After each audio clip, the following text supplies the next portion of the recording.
With E3 being just around the corner and the hype being off the charts than ever before, I've decided to compile a list of my top 5 games that I'd like to see more of at E3 2017. With that all being said, my list is very subjective, and with that all being said, of course, let's get started.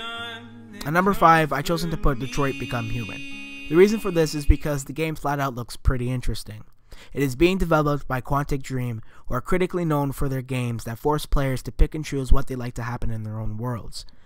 This is what Detroit will be trying to accomplish. The game is an action-adventure, third-person game with a multiple amount of playable characters. The coolest part about this game is, well, the fact that if you do decide to kill your own playable character, the game won't technically end. It'll shape the story as you play, and I love that. For those reasons, I like to see more regarding the game for this E3. Is it a bird? Is it a plane? Nope, it's Peter Parker wearing a red costume. I mean Spider-Man. I know the joke was pretty lame, but you know what? I am a fan, and I have been for a long time. I spent hours playing Spider-Man games such as Spider-Man 3 on the PlayStation 3 and Spider-Man Web of Shadows. However, this upcoming Spider-Man game from Insomniac does not look too promising, but I'm keeping an eye out for it come this E3. I want them to push story and gameplay. Those are the two elements, in my opinion, of the game that hooks me as a video gamer. Previous Spider-Man games haven't been all that best due to the lack of innovation, so I'm hoping that Insomniac can pick up a new gameplay style that'll hook fans like myself. With Kratos making a return to the competition, I am more than pleased to say that I am really excited to see what holds this time around for the God of War. It's not clear what the plot is, however, it will involve the iconic character and his son through a polished world and reformed gameplay, just judging by the E3 gameplay demo.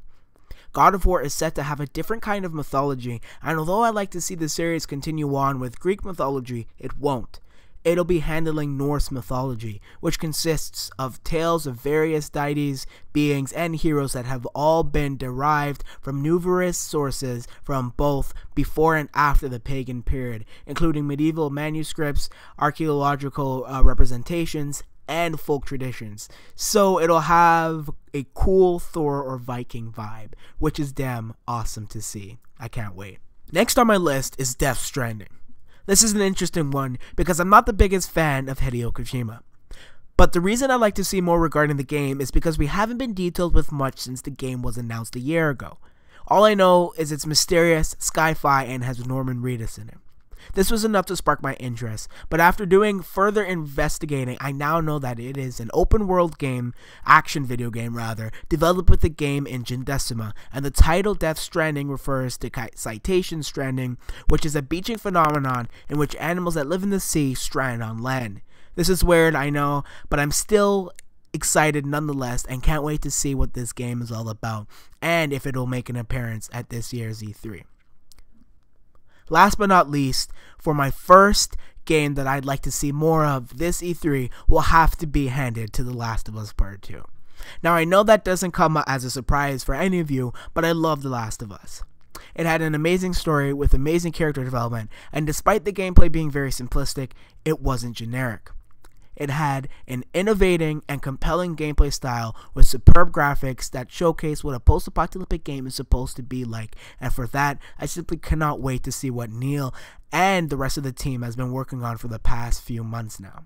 With Ellie being the main protagonist, and who seems to have matured and grown since the first game, as I have, there just needs to be something that Naughty Dog can show off at E3. Something, anything. I need The Last of Us, I need to know more. But regardless, it's going to be a kick-ass game, and I simply cannot wait to play it once it comes out.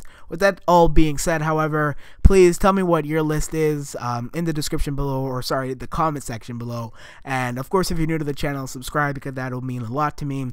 Thank you to everyone who has subscribed recently. We've made it to 500 subscribers, unless people do unsubscribe, which, well, I can't do much about that. But regardless, thank you so much. We're almost at 1,500 more to go, I guess. But anyways, thank you yet again for watching. I will have a video regarding this E3 thing that I'm going to be doing with a few other YouTubers as well. And yeah, but with all that being said, I'd like to see you guys in the next video, and thank you a lot for watching yet again. See you guys later.